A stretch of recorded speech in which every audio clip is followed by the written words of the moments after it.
So,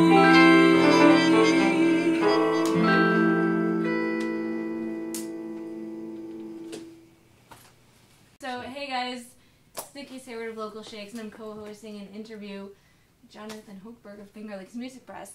And today we're talking with the Neal Massa family.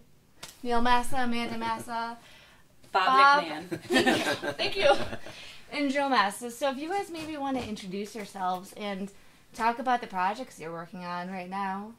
Sure. I mean, I'll start. I'm Amanda Massa. This is my dad, Neal, and my brother, Joe, and my boyfriend, Bob, and we're here in our home, in our basement, where we like to make lots of music. So currently, all four of us are in the Jeff Love Band, which is a big 11-piece funk and soul revival cover band, which hopefully in the near future we're going to start writing some original songs, but right now we're just doing like Stevie Wonder and Aretha Franklin, Earth, Wind and Fire, that kind of stuff. And we have a show coming up February 21st at the Chapter House in College Town. And then Joe and I are in Through Spectrums, which is an original Bob. funk and, yeah, I was going to get there. Sorry. Which is an original like funk rock band. And then recently we brought Bob and a full horn section on board to that. Cool. So that band is just always growing because originally it was a 4-piece. And then we added, did we add horns or keyboards first? Horns first. We added a 3-piece horn section, so trumpet, trombone, and saxophone. And then we added keyboards, so Samuel B. Lupwitz of Samuel B. Lupwitz and the Ego Band is now our keyboard player. So that's pretty much what we're doing right now. And then occasionally the four of us will also play in the Massa family band. We do like swing stuff and kind of like The Girl from Ipanema, which we just played for you. So, yeah.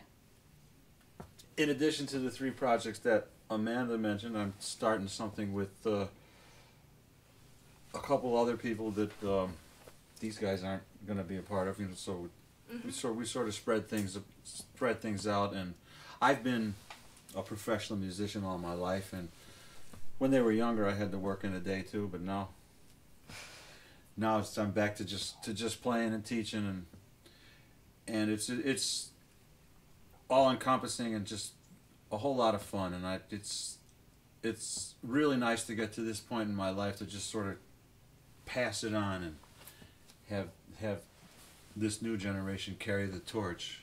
And music is just a big equalizer. We're all on the same page. I noticed that you're a teacher at CSMA. Yes, And I am. I wonder how maybe that affected your style, especially as Amanda mentioned that you guys are going to start writing original music for the Jeff Love Band.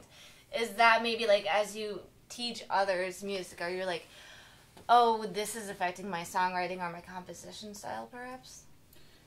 Well, I don't write that much, so I'm actually one of the vehicles to help get the music to people's ears, and I write the piano parts when bands write songs, but I'm not really in charge of the song itself. So what we're planning on doing with the Jeff Love Band is Jeff actually has ideas of his own in terms of lyrics and melodies, and what we're going to do is get together with him and make it a band effort and create the music that way from within the band, because it's an 11-piece band. It's very specific what we need to do. So the way I'm thinking of it is to have the horn section write their parts, have the rhythm section write their parts. We'll figure out some changes according to what we hear, and hopefully we'll create what Jeff is hearing in his head too. Neal, I'm curious. I mean, you, being the elder statesman of the clan, how you ended up making music in Central New York? Well, that was actually pretty easy for me because it was a decision I made very young, and that was a long time ago, and all the adults told me I was crazy for doing it. But when really I had this feeling like, well, I know what I want to do at 14, and that's when I started playing. And the first time I came home with 25 $1 bills after a gig, I was hooked. You know what I mean? But are your roots are around here? Yeah. Okay. We moved here when I was 9. Ah, all right. And I started playing gigs when I was 14. And then I was an adult in the 70s. Uh-huh. And that's when we started playing Sure. more professionally. But music has always been the main thrust in my life. And I knew it very young. I knew it when I saw John Lennon for the first time. Mm. And it was actually something that he had said. I forgot who he was referring to when he said that he saw somebody on the big screen and they were playing music, and he said, "That's a good job." Yeah. And so you've raised a bunch of musicians. Well, A couple. 2, and we found Bob along the way.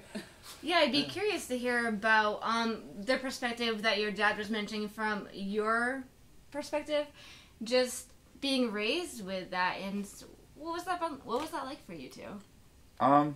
It was definitely a cool experience, you know, just being around music and around bands when you're a little kid, and it just sort of gets kind of subconsciously absorbed into you, watching bands rehearse and stuff like that. That used to be some of my favorite things to do when I was younger, when the bands, you know, cool musicians would come over, and I'm 8 years old or whatever, and Yeah.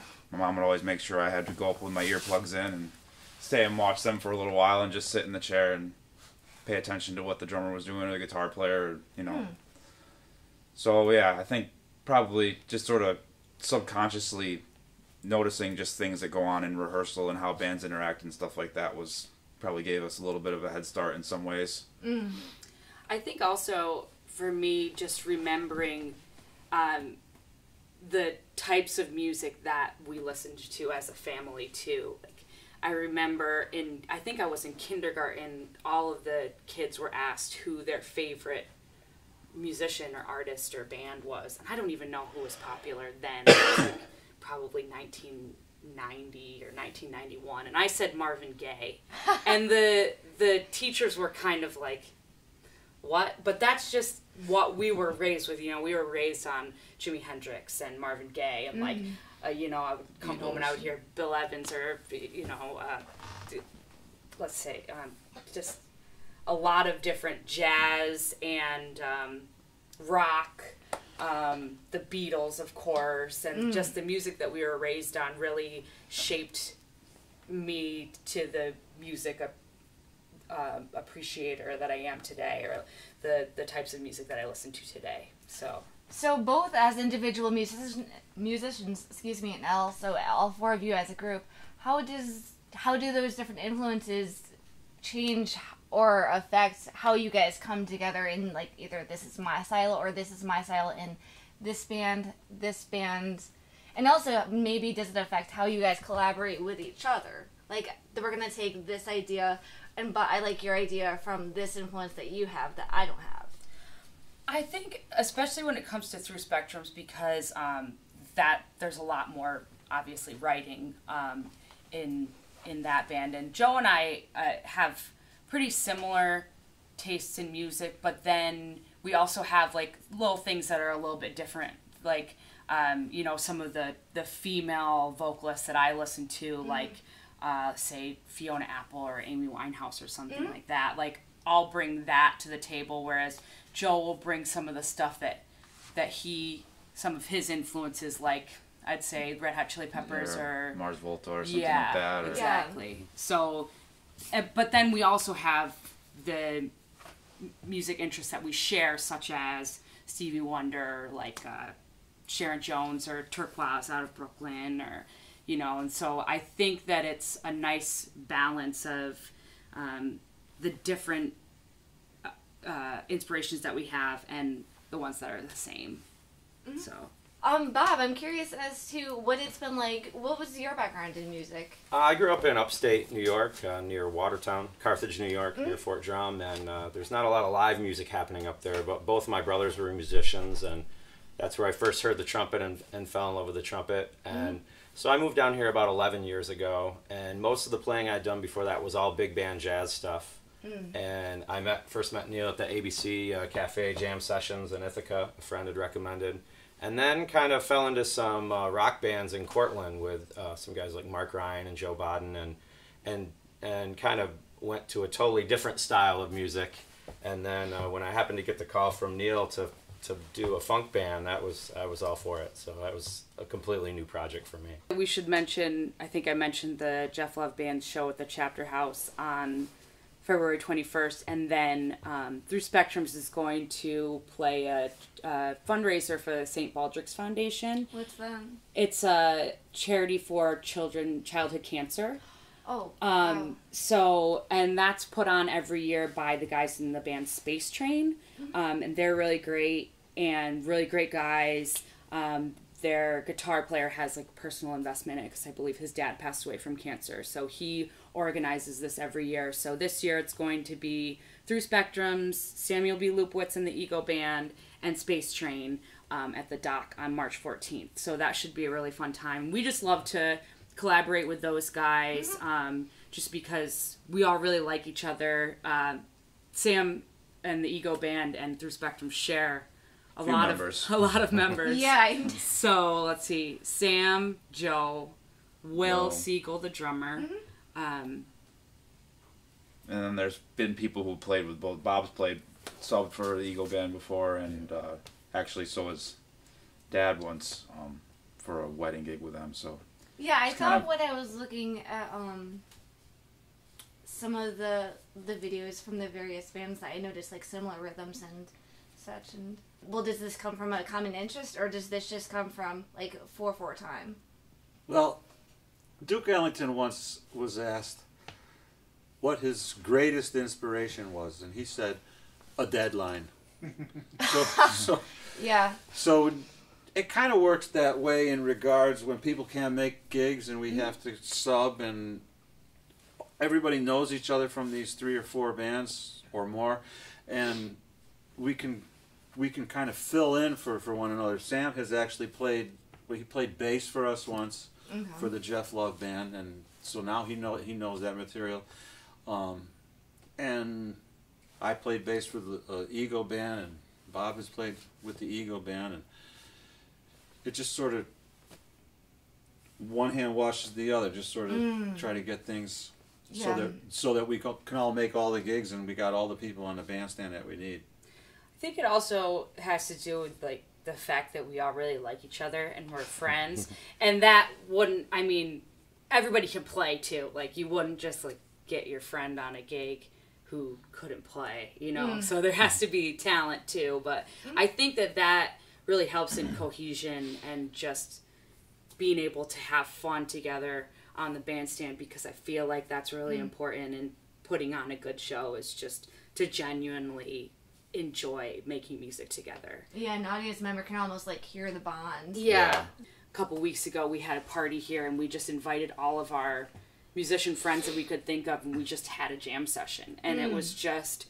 really fun, and it was a great way to bond and not worry about like, oh, you're actually supposed to go to this part there, or, you know, like have those debates. It was just kind of like, we're just all gonna play and we're just gonna have fun with it, and it was a blast, you know. And that I think helps to just perpetuate and create those musical bonds and friendships that you have with people, you know. So yeah, that was a really good time. If maybe we could cap this interview by everyone just going around saying their names one more time. Sure. And yeah, thanks guys. I'm Neal Massa, keyboards. Amanda Massa, vocals. Thank you so much for interviewing us tonight. Bob McMahon, trumpet. Joe Massa, guitar. Well, thanks everyone, and stay tuned for more from Local Shakes and Finger Licks Music Press. Thank you. Thank you. Thanks guys to watch.